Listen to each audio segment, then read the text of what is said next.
They stepped into the suite after dinner, laughter still soft between them from the wine and flirtation. But as soon as she saw the room, she froze. Rose petals in a perfect heart shape across the bed. A chill bottle of champagne in a silver bucket. Soft candlelight flickering on every surface. She turned slowly to him, one brow raised. He cleared his throat. I may have booked the honeymoon suite by accident. Accident? She smirked, folding her arms. You booked a room with satin sheets, champagne and sand towels and didn't read the fine part? He scratched the back of his neck, that rare sheepish grin tugging at his lips. Okay, maybe it wasn't an accident. Her gaze narrowed, curious, amused, and a little something else. Should I ask them to change it? There was a pause. Then she walked past him, running her fingers along the edge of the bed, eyes glittering with something wicked. No, she said over her shoulder. We roll with it. His breath caught, and just like that, the air shifted. He crossed the room in 3 long strides, grabbing her by the waist, spinning her to face him. You are sure? He asked, voice low, already breathless from the tension sparking like fire between them. She leaned in, brushing her lips against his, just a whisper of contact. I want to see how it feels, she murmured, to be worshipped like a bride for one night. He didn't need to be told twice. His lips crashed into hers, all hate and hunger, but beneath it was something slower, almost reverent, like he was trying to live up to the fantasy she had just handed him. He lifted her gently, laying her on the bed like she was something precious, fragile. Rose petals clung to her skin as he hovered above her, eyes roaming like he had never seen her before. You are beautiful, he whispered, fingers skimming her thigh. But tonight, you are mine. He kissed her ankles first, then her knee, then up, higher, until she was breathless and trembling before he had even reached her. The silk sheets tangled around them, her dress slid off in silence, and he took his time, hands gliding over every inch of her like he was memorizing the moment, like it meant something. She moaned his name when he pressed his mouth against her thighs, her fingers fisting the sheets, hips lifting for more. But when she gasped, "Don't stop," what she really meant was, "Don't leave, don't let this be just one night." He moved up, kissing her collarbone, her shoulder, her lips, then slid into her in one deep, aching thirst. She arched, breath stolen, arms locked around his shoulders. They moved together slowly at first, as if making love for the very first time. Eyes locked, hands tangled, skin against skin, no space left between them. You feel like you are everything I never let myself want, he whispered into her mouth. And you, she whispered back, tears almost pricking her eyes, feel like hope. Their rhythm built faster, deeper, messier, until everything blurred. All they could do was feel, hold on, fall harder. When she cried out his name again, trembling beneath him, he held her like he never wanted to let her go. Afterward, the lead tangled in the rose petals, her head on his chest, his hand playing with her fingers. Neither spoke, because neither wanted to ask the question hanging in the silence. She lay against him, skin glowing with sweat and moonlight, her fingers lazily drawing invisible shapes across his chest. His hands was wrapped around hers, possessive even in the stillness.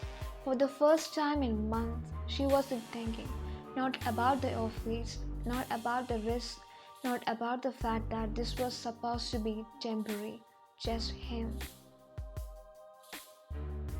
You are quiet, he mumbled, voice low and rough from everything they shared.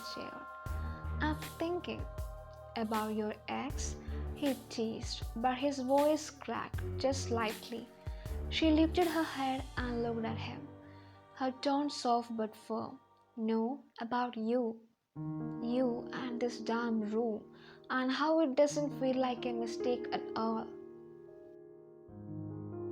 His eyes softened, then darkened again. Say that again. She brushed her nose against his. It doesn't feel like a mistake. He kissed her slow and deep, like he was sealing a promise with his mouth. And as the candles flickered and the rose petals clung to their skin, she whispered, "You are dangerous." He smiled into her hair. "So are you." Morning, cafe floor, 8:60 a.m. They sat across from each other on a tucked away cafe terrace near the Seine, her in his shirt under her coat, legs crossed like nothing happened, him in yesterday's wrinkled dress shirt, collar open, coffee in hand. Neither said a word about the night before, but the way she smiled over her crossing, the way he couldn't stop staring at her mouth. The whole damn world could see it. When the waiter returned with their bill, he set down a little card and smiled. On the house for the newlyweds, he said in French accented English, "Congratulations." She blinked. He choked on his coffee. She looked at the card. It had a tiny heart drawn to it. "Felicités, les amores." There was a beat of absolute silence between them. Then she grinned, slowly, wickedly. "Should we correct him?" He raised an eyebrow, voice dry but amused. "You are the one wearing my shirt and glowing like we just got back from a wedding night." She leaned forward, chin in her palm, teasing. "So we don't correct him?" He looked at her like he wanted to kiss her right there across the tiny table. "No," he said, "we roll with it." Her heart skipped again. The city shimmered in soft morning light as they stepped onto the cobblestone street, hand in hand at first, just to keep the illusion up. But neither of them let go. Paris had never looked more like a painting. She wore one of the dresses she packed but hadn't planned to wear for anyone, cream-colored, flowing, brushing her thighs as the breeze flirted with the hem. He walked beside her in rolled-up sleeves and sunglasses, the top few buttons of his shirt open like temptation itself. The strays didn't know who they were, enemies, lovers, a one-night mistake, boss and secretary. To the world, they were something simpler. They were in love. "Where to first, husband?" she teased, eyes sparkling. He smiled. "You are enjoying this far too much. You called the front desk to ask for extra honeymoon roses, sir." "I was setting the scene," he said, pretending to face his collar like he was some soft French gentleman. She laughed, and for a second the way her head tilted back and the sun catching her cheek, it made his chest hurt. Because God, if this wasn't real, why did it feel like the most right thing he had ever done? Business trip? Nah, this is just like a vacation. They went to the flower market. He tucked a fresh white rose behind her ear and called her "ma chérie" with the worst accent she had ever heard, but she wore the smile already. At lunch, a couple at the next table whispered about how in love they looked. He brushed his thumb across her lower lip, pretending to wipe sauce from it. She went still, the kind of still you get from when your entire body forgets how to breathe. Later, they danced under the street musicians violin. And when they returned to the suite, after hours later, cheeks flushed, feet tired, heart still full, she stood in front of the bed covered in fresh petals again and whispered, This feels like falling. He skipped behind her, arms circling her waist, lips brushing her neck. That's because it is. The lights were dim. A soft jazz melody floated from the speaker, mixing with the sound of the city outside the window. The fresh rose petals on the bed looked almost surreal, like the universe had planned this whole thing behind their backs.